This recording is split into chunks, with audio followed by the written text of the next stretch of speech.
My name is Enrique Espejel, and today I'll be your personal coach. You already know that in this space you'll find analysis, tutorials for the use of different coaching and psychotherapy tools, question and answer episodes, blogs, reviews of materials, ideas or theories, interviews, news, in addition to spirituality. Let me walk with you on this path today, so conversemos. Let's talk. Welcome to this new episode of Let's Talk. I remind you that if you want to support this project to grow and remain, it's important that you subscribe to my channel either on Spotify or Apple Podcast so that you get notified when a new episode or some extra material is uploaded. Also, that if you find this episode useful and interesting, share it with your friends and family and on your social networks so that people know what you're up to. You can follow me on my social platforms and on my YouTube channel, on my website. You'll find out the link so that we get in touch. That's enriqueespejel.com. Being able to grow a community will, for me, be a great incentive to decide whether to continue with this project or not. Let me also remind you that the original version of this episode is in Spanish. I wanted to offer this version in English for you to practice, compare the two versions, and in the hopes of helping you with your learning of a new language. An additional bonus would be to be able to get to many English speakers with my project. English is not my first language. I know, amazing, right? So I excuse myself in advance for any mistakes in the correct usage of the language. Feedback will be welcome. I'll be also uploading some episodes in its Italian version, so be attentive. And I'll be doing these versions in English or Italian, just in the mood of having fun. Well, the question that brings us to this episode is a very common question that people ask in general, and I think the doubt arises with such generality because we're not usually clear about what each professional does. It just comes to my mind that there are so many professions in the world that how complex it'll be to have a record of what each professional does in a particular way, wouldn't it? Issues of capitalism and globalization, I suppose. Well, many people answer this question with enormous simplism, and they say that a coach will help you to work on the future, that is, your goals and objectives and how to achieve them, and a psychotherapist will help you to work on your past, your childhood, your life story.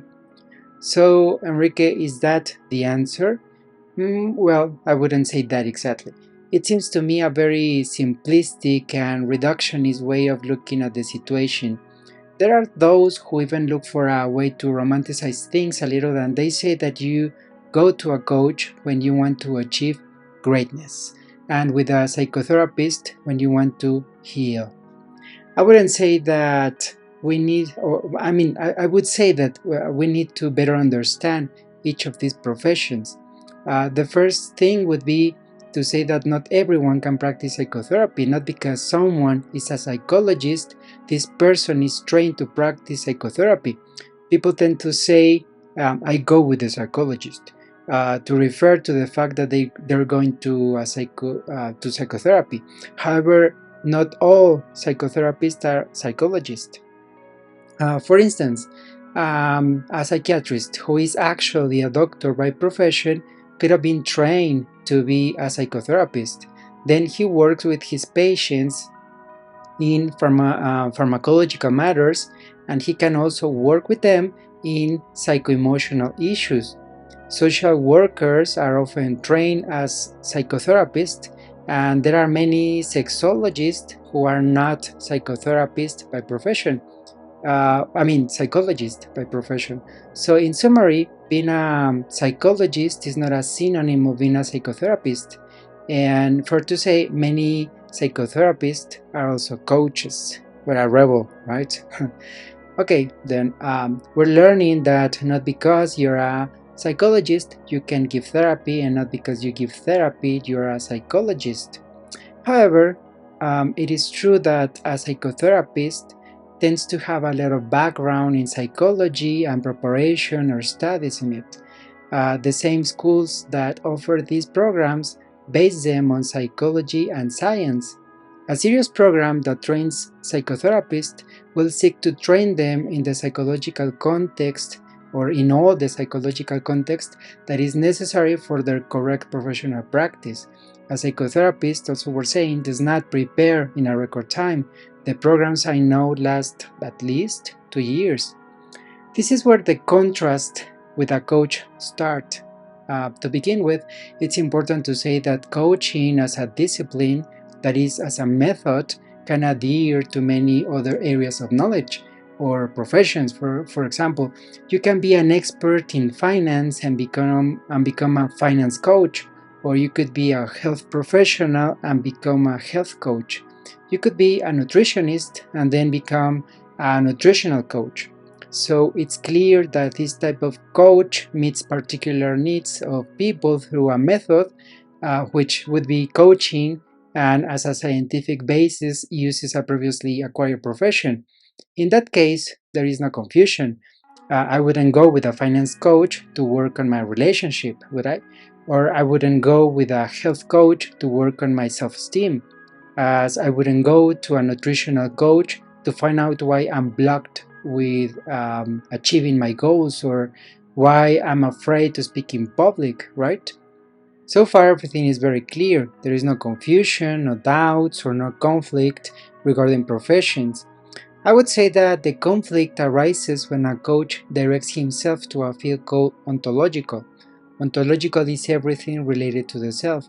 Therefore, this coach is one who actually seeks to work with people's issues such as their relationship, their self-esteem, things that block them from achieving success, why people sabotage themselves, what they can get out of a conflictuous relationship, and so many issues that, without being pathological conditions or syndromes of any kind, the coach begins to work with them under the premise that the client already has the answers within himself.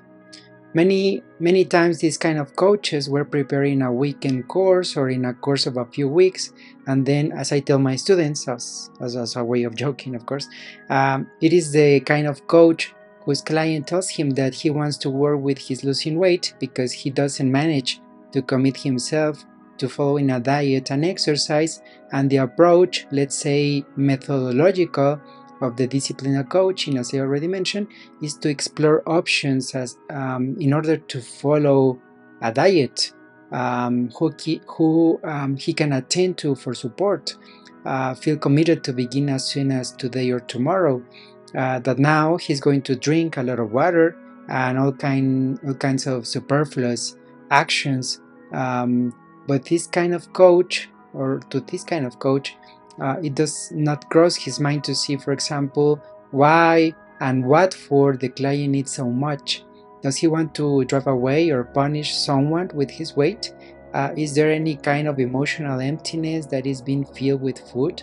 Or is there a need for self-maltreatment that he does right with food, with a process of guilt, and with the gradual affectation of his health and body image? Is there a record of any kind of sexual abuse or rape that leads this person to become physically unpleasant as a way of self-protection? These are only a few approaches that can be taken into account when approaching this, or why someone can lose weight and engage in the actions that this entails. That, as I said, the coach can think of any of these options and only stays in the superficial part of the situation, taking that or thinking that the answers are within his client. Of course, the answers are there. The client knows perfectly well that he should eat better, that it'll be good to maintain a healthy weight, that it'll be better if he felt more comfortable with his body and his appearance, but knowing this does not lead him to the solution, because the issue is deeper than the appearance of the body or the habits. So, Enrique, are coaches charlatans? Wait. That's not what I'm saying. What I'm saying is that at the end of the day, dedicating yourself to coaching represents working with a human being, and that implies that sooner or later we'll have to confront people's emotional psycho processes. And while psychology has very particular fields of health such as pathologies and disorders, there are also a number of issues that can be addressed through a psychotherapist or a coach. So, should I go with a coach or a psychotherapist? I think disciplines or methods by themselves are not the problem.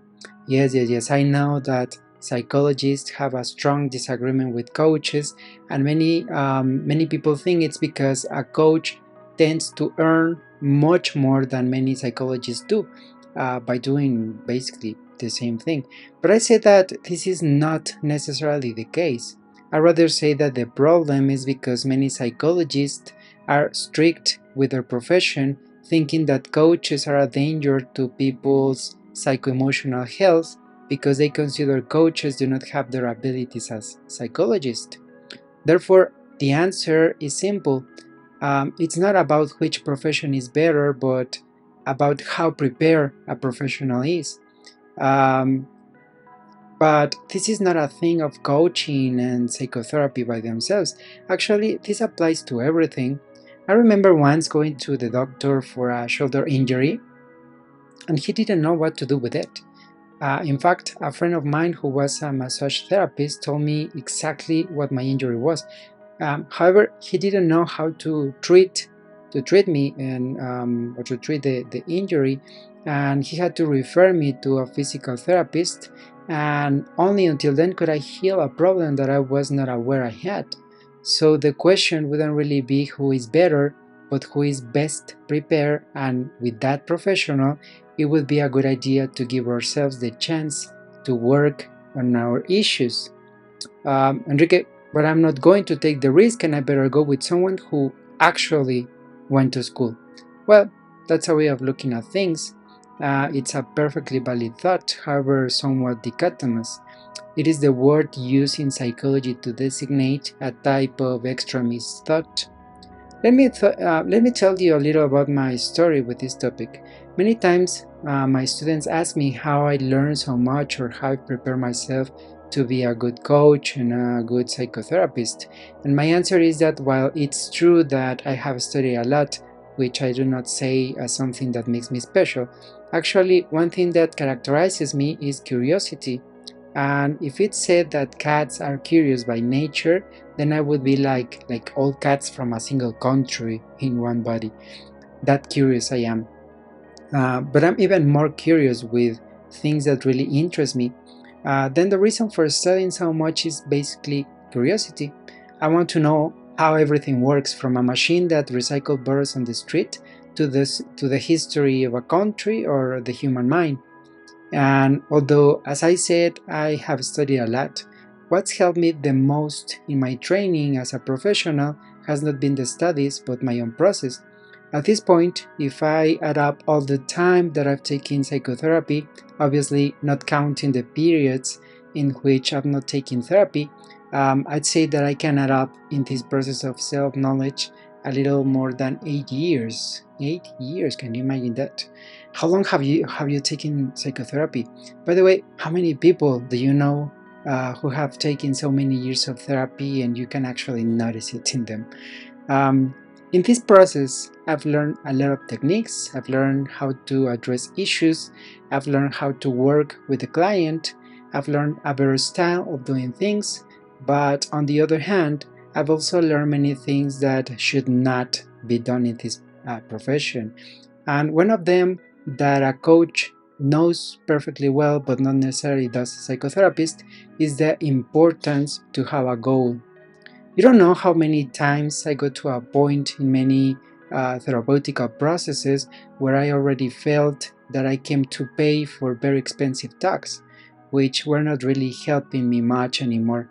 And you don't know how many times I arrived at sessions where we talked about everything and nothing at the same time, or where I had arrived with a goal, which in the psychotherapeutic field is called reason for consultation, and in the end, I did not achieve what I wanted because the therapist greet me every week and we talk about the week or about things that were clearly not related to my goal.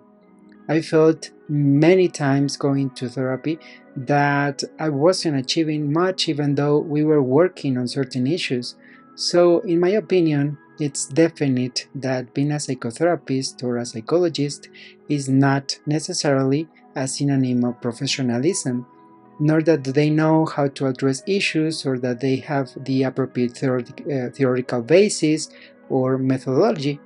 It is true that clothes do not make the man, do they? So let's see, Enrique, but which one should I go to? Very easy. You have to try.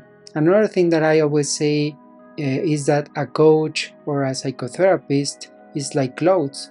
Unless you are very little interested in your physical appearance, you do not grab the first thing you see in a store and take it.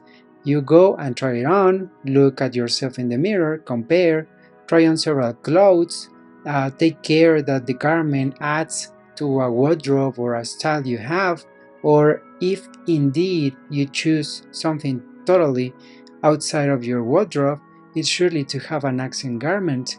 So it is to choose a psychotherapist or a coach. You have to try. Let's say you have to try it on. Yeah, you must compare. You must see how you feel with this person. You have to check that he fits to some extent with your mental models, and as long as it's not a way of justifying your inadequate mental models. For instance, imagine I were a woman with strong feminist ideas and I'm looking for a coach or for a psychotherapist with my exact same mental model. What will happen is something that in psychology is called confirmation bias, where I won't be able to realize that my way of thinking may be a misaligned way of thinking that could be impacting what I want to achieve. Also, be aware that the professional is impartial, that he's really clear about how to work on your issue, and that you feel comfortable and confident with him so that you can open up on very intimate matters. In another episode, if you like, we can talk about the most common mistakes that are made in professional practice. Either you can correct them if you are yourself indeed a coach or a psychotherapist, or if you are only a client, you can be aware of mistakes that your therapist or your coach could be making, and that may indicate you that it'll be better to get away from this type of professional. The summary to this last part would be: try, pay a few sessions to decide if this professional really helps your progress, and only be aware that if you don't like him, it's not because you are in denial to work with your situation. How are you going to know this is happening to you? Because you're not going to like a professional who's constantly challenging your ideas, and you'll feel more comfortable with someone who constantly confirms your beliefs. My recommendation would be that you pay for at least 4 sessions to really be able to evaluate your progress in a month. A single session will hardly let you see what a professional has to share with you and what you can achieve with his guidance. Finally, the simplest answer I can give you is that it's not about choosing a coach or a psychotherapist. Rather, it's about being clear about what you want to work on and being clear about whether the professional you consult is properly trained for the subject in which you want his guidance. Remembering that preparation alone does not give the professional the skills to be able to apply that knowledge effectively. Whereas it's true that a coach tends to be less prepared than a psychologist, it would be in the same way a psychiatrist will be surely less prepared in psychology than a psychologist. That's why the discipline itself isn't the problem, but the interest of the professional in training in an in-depth understanding of human behaviors. Personally, I tell you that the ideal for me would be someone who combines both techniques, coaching and psychotherapy, because in this way the professional could combine the goal achievement approach, and along the way he would know with certainty how to approach whatever may block me to be able to work with this issue deeply and then achieve transformation in me. Of course, if you're a coach and you don't have formal studies in psychology or psychotherapy, and all this that I'm sharing with you today is not under any circumstance a reason for demotivation or self-judgment. Taking into consideration that if this is activating within your mind, I strongly recommend you contact me so we can work with that together.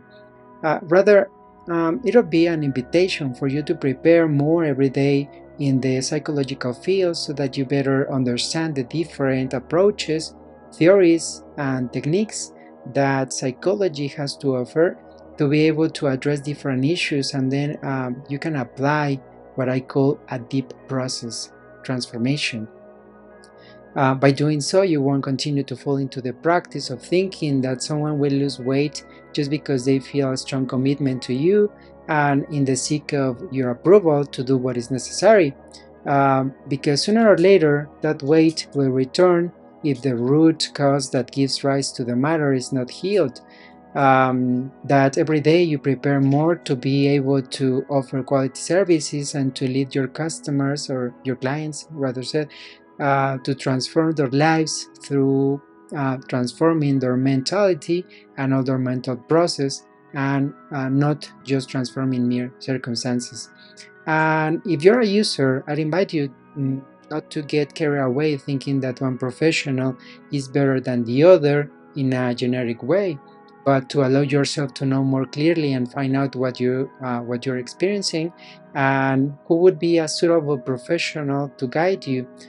Without fear, you can ask how they can help you and why, if the professional has had cases like yours before, and what was the success of the process, and that you feel free to change professionals to look for another option when you feel that it wasn't the right professional. As I said, without falling into the error of self-sabotage, understanding that degrees do not make professionals, but their ability to apply their knowledge and their desire to go deeper into an area of practice. Let me know if this whole episode was of use and interest to you. Let me know what you think, what your experiences have been working with therapists or coaches. And tell me, did your life really transform in a lasting way from your working together beyond just a circumstance of the moment? Also, let me know if you want me to go ahead with this project and support me by following the channel either on Spotify or Apple Podcast so that you get notified when I upload a new episode or extra materials. And if you liked today's episode and found it useful, share it with your friends and family and on your social networks. You will help me a lot to start growing in this project.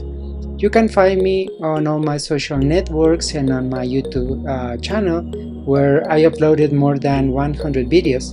You'll find all the links to all these media sources on my website, that is enriquespejel.com. It's been a pleasure for me to be sharing a little about this whole topic and this very common question that people who enter the world of human development usually have. I deeply thank you for your time, your support, your energy in this episode of Let's Talk. So, Enrique, are coaches charlatans?